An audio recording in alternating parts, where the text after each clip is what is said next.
So I don't know how long I'm gonna go for, but I'm gonna try to keep it under 30 minutes. But this is the latest episode of the Play One podcast. I'd like to thank you guys for joining me. I am August C. Jones, and today we're gonna get into basically the theme of Versez. So it's gonna be Cassidy versus Tory Lanez. It's gonna be the Locks versus Dipset, and then we're going to go into DaBaby versus the social media police and that whole situation. So, well, with all that said, let's go ahead and jump right into it. First, I'm going to tackle the Cassidy versus Tory Lanez thing. So, as it comes to it, I'm not too big of a fan of either one of these people. One of these rappers or whatever. Like Cass, I do like a few of his songs or whatnot. Like back then, and he can rap. He can rap. Tory Lanez, I'm not a big fan of his, but I do like some of his songs. Basically kind of the same. I guess you could say 50-50. And he can rap too. He can go off. He can spit that shit. And so it had came out some weeks back that Tory Lanez, and I think maybe 2 or more of his freestyles, he used some of Cassidy's old lines and put it a part of his stuff. And somebody ended up pointing out that, Tory Lanez is using some Cassidy bars in his freestyles. And he basically put it out there as like, yo, I did that, but it was more of a paying homage because that was a rapper that he looked up to growing up. And that's one of the people that he kind of influenced his style off of, because he came up in like freestyle battling and everything else, and that's what Cassidy did and still is doing to this day. So he was just paying homage, and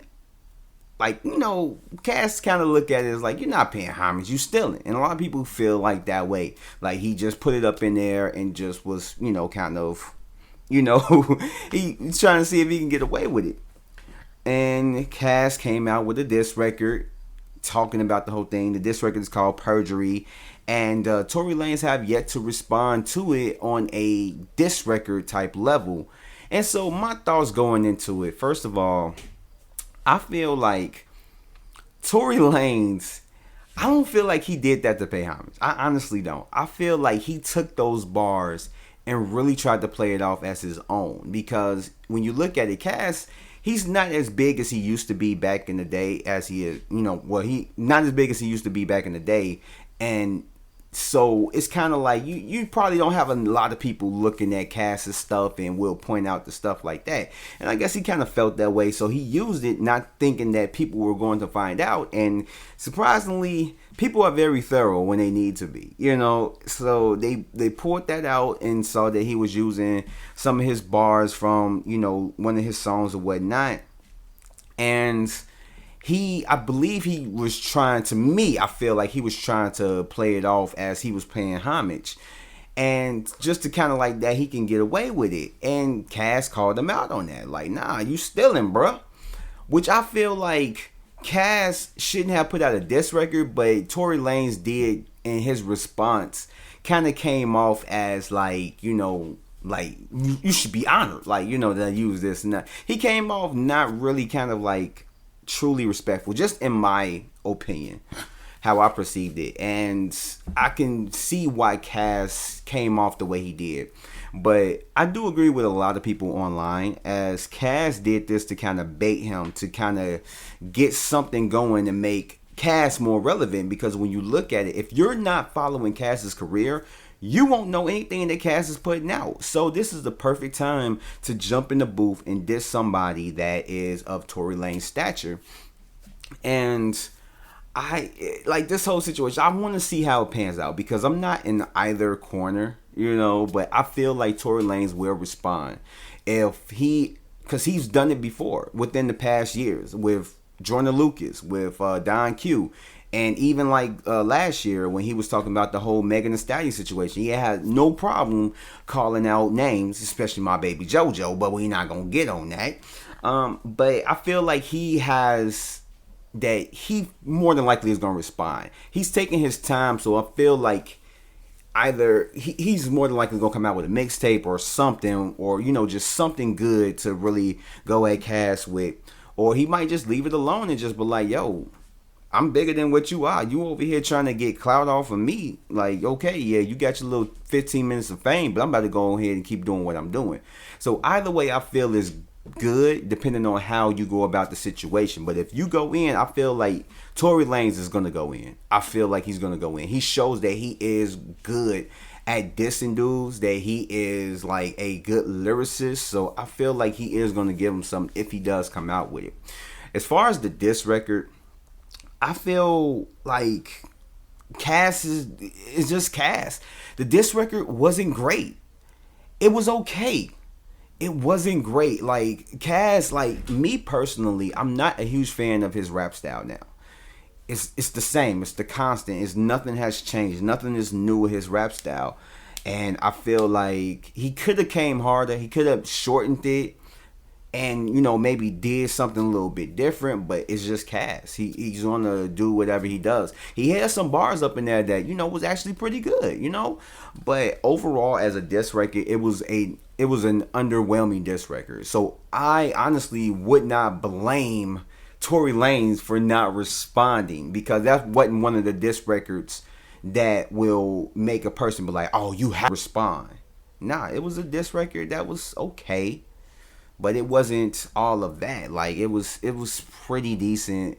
It wasn't anything spectacular. It wasn't anything career ending. It was like everyone's saying that, like, you know, it was just to bait him just so that he can get, you know, that attention. And, you know, and I feel like, you know, it's whatever. You know, Cass, he is what he is. He's a showman, and that's what it is. I mean, he can back up as far as rapping, but he's not the greatest of all time as he wants to put himself. But, you know, I feel like I'm just curious on how this is all going to end, because I really want to see a real good rap battle of two MCs just going back and forth, just going hard on each other. Pause and no homo. But, you know, I really want to see that. So I'll be waiting. And so with that said, let's go ahead and jump on to the other thing. And if you like it so far of what you're hearing, go ahead and subscribe if you haven't been, or, you know, drop a like, comment, let me know what your thoughts are. So we're going to jump into the Locks and Dipset battle, versus battle. And I want to say that I haven't been keeping up with the versus battles, because a lot of the artists that are on the versus battle, either I don't really listen to that artist like that, so I don't get anything out of it, or I don't listen to enough of that artist to really, you know, enjoy it. But I just decided to go ahead and give this a look. It was on YouTube, so it was like 2.5 hours, you know, roughly that. So I was like, okay, let me go ahead and check it out. I do know a lot of Dipset music. I do know a lot of the Locks music, so let me go ahead and check it out. And boy, I did not know what I was in for. I only heard a little bit of things about it or whatnot, because it was like the day after, and it is everything that it was. Just first off, Jadakiss was the MVP. I agree with that. And that's not just because everybody's saying it over the internet. If you watch the whole thing, Jadakiss is the major standout of the whole event. It's like the stuff that he was saying, talking about, like, after Dipset got done performing a song of theirs, he said, do y'all want to do another one? Because that wasn't good enough. And he called them out on rapping over the song. Instead of just like actually performing to the beat, they was rapping over the actual song, talking about, if y'all wanted to, if they was gonna do that, y'all could have just stayed in your cars and listened to Apple Music, you know. So he was doing stuff like that. Like, he was being a major standout with freestyles over the beats and stuff, and they was hitting it. Like, I was sitting there on the Lock side. I'll just say, with Dipset, they had some songs where I'm like, oh shit, okay, yeah, he brought that out, or whatever. But the Locks, it was like, they bring out Wild Out. Wild Out, and all this stuff. And yeah, I didn't know that they was gonna, I wasn't sure if they was gonna do the verses off of All About the Benjamins, and they did. They even brought out, I honestly, I did not think that they were going to do the Mariah Carey Honey remix verse. And they did that, because a part of it, Joel Santana was telling them that they didn't have like songs for the ladies. They didn't have songs for the females. And that's when they came in and they was just dropping them right at that bitch. What is it? They did the Mariah Carey Honey remix, and there was some other songs that they were doing that they were putting out there. And I'm like, wow, they are just literally going tit for tat. They're literally countering everything that they're throwing, everything that Dipset is throwing at them. And they were going in. They were going hard. It was some stuff like, it was some like friendly rivalry or whatever, how you would have with your friends or whatever, talking about like, oh man, this wasn't nothing, man. That was garbage, dude, and all this stuff. And it seemed like they had hostility, but it was more of just that friendly competition. And they even showed it on stage. And that's the one thing that I loved about it, was that the overall thing that they wanted to get out was that it was good for the culture. And just listening to the music, listening to all this stuff, and it's amazing how these artists have all this have all these accomplishments in their music, from the singles to the albums to the mixtapes, and just have all this love from each other, and just the fans, all the fans that were there, and all the fans like myself that were watching it on YouTube or just whatever. It's amazing. It's a good feeling. This is the type of stuff that we need in hip hop nowadays. It's good to have diss records, going back and forth, as long as it's like that's really what it is.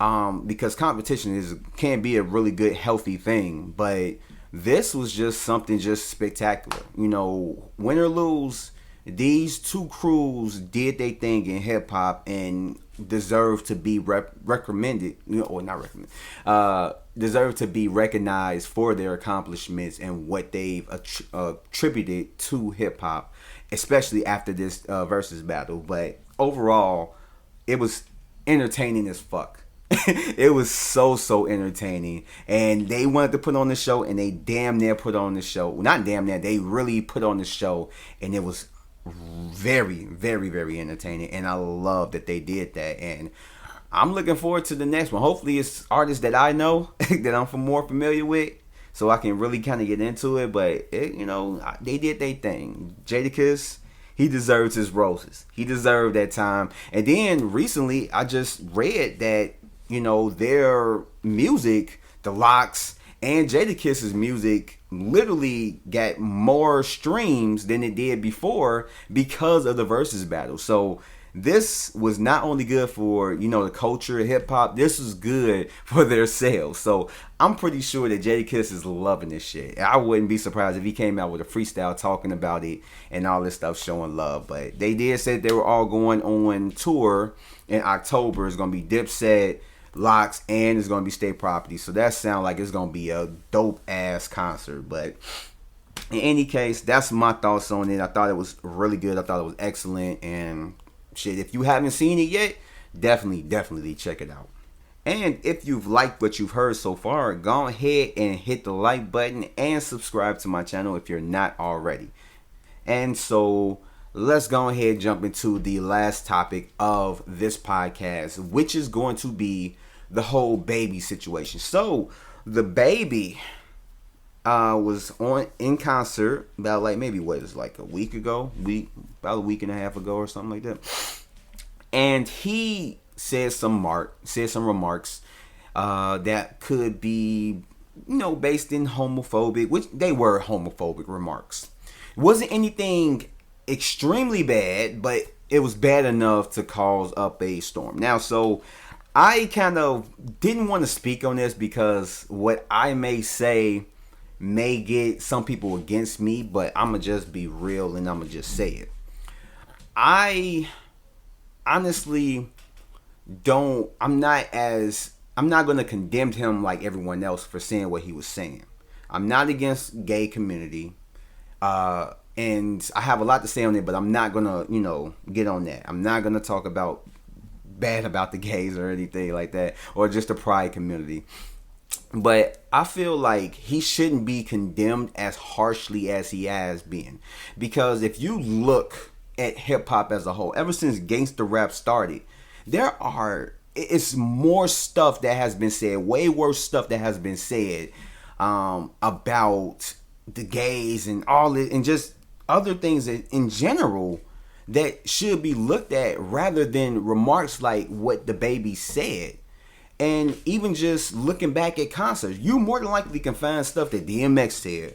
I ain't gonna say Master P and them, but maybe like that Cash Money, Jay-Z, Rockefeller, artists like that, Ja Rule, Murder Inc. that then probably said way worse stuff on stage, but because of the time periods, nobody gave a fuck about it. But now he says stuff like this that rappers have been saying for 20, 30 years, and now people want to jump down his throat. Now I get, because this is a different time. Times have changed, different, standards or whatever in our society. So I don't agree with it. Like I don't condone it. I don't support what he said. I don't at all. Let's get that out the way. I don't condone anything that he said to be right or anything. I feel like if certain things was like, if he wanted to say certain things like that, say it on a record. Because a lot of times you could probably go through a person's discography and see that they say worse stuff in their records than what he said on stage, but nobody's pulling that into question. And I feel like he probably shouldn't have said that, but taking away sponsorship, taking him off of like performances that could make him, taking money out his pocket, basically, I feel like that wasn't the right thing to do. He should have apologized, been humbled, and then, whatever, go from there. But I don't feel like he should have been condemned, because Charlemagne says something on the Breakfast Club, which actually makes a lot of sense, that where do we draw the line? Because being gay and pride is something marketable right now. It's something like that companies can benefit off of, whether it's for good or bad intentions. That a lot of people is going to jump on a bandwagon against somebody that speaks badly about the gay community, and it's like, are you going to draw the line? What about people that are talking about drugs, like Molly's and Percocets? You got Future and all these other artists talking about doing drugs and stuff of that nature. That is kind of like tearing, down like the black community or, the youth and all that stuff. Are you gonna draw the line at rappers that talk about that stuff? Are you gonna draw the line at rappers that talk about killing other people?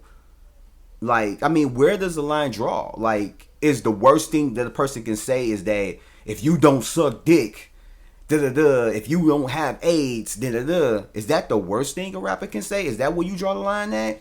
Because if we cast that out, then you gotta look at the other things that rappers say. And if you do that, what rappers are you gonna have? Maybe a, Flow Rider, but his lyrics aren't the best. Because are you gonna draw the line at guys that talk misogynistic in their rhymes? Talk about like Cameron made a whole song called Suck It or Not. So it's like, where do you draw the line with it? Are you gonna, if you look at this as being bad, there are worse things out there that rappers or just artists overall have said. Are you gonna castrate them for that? Take them off of concerts, take them away from their sponsorship because of that? Or do you just want to pick and choose what to be angry at? And this podcast I listened to, Don Tony of the Don Tony Show, basically says it, has the correct word for it, the perfect word for it, which is selective outrage. And that's basically what it is. It's selective outrage. If you're going to be mad at him for saying that, look at everything else around it. Like, he's probably done said worse stuff in his rhymes than what he said on that stage. But yet, y'all pulling that out. Y'all being selective. So if y'all going to do this, then look at everything else. Where do you draw the line? Is killing worse than talking about gays? Or is gays worse than killing? Is telling people to do drugs, this type of drugs, I'll be on it all day, is that worse? Is that not worse than, saying what like DaBaby said? And like I said, I'm not condoning what he said as being okay to say.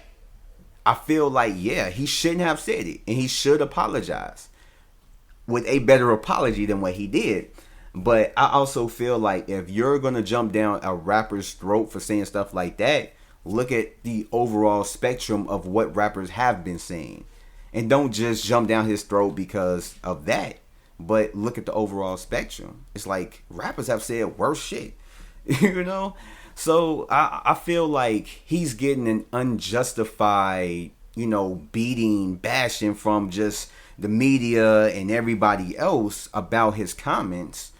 And I feel like it was bad, but it's not as bad as it could have been. Trust me, rappers have said worse. Eminem was bashed all throughout his career for saying the F word. I'm not even gonna say it, but I'm not making money off these videos anyway. But still, it's crazy how people have this selective outrage and how it can affect a person's pockets and just career. And I feel like DaBaby's gonna recover from this. I feel like this is gonna blow over. By the end of the year, he's gonna be back to doing what he's doing, or probably even way before then. But I feel like he shouldn't get the bashing that he has been getting. But that's just my opinion. Just my opinion. Let me know what you guys think in the comment sections. Give this video a like if you liked it. Subscribe if you're not. Hit that notification bell. And that will wrap up this podcast. Thank you guys for joining me on this podcast. And if you guys aren't, follow me on TikTok. I'm going to have more videos and stuff on there. It's under CMJ World. And I have a few reviews up there or whatnot. And I'm going to be putting more reviews and more just stuff from this YouTube channel or whatnot. And I may have some original content on there, but be on the lookout. I just started it, so go ahead, help a brother out and follow me on there. And that is it. I will catch you guys on the next one. So peace out, be safe, and have great days.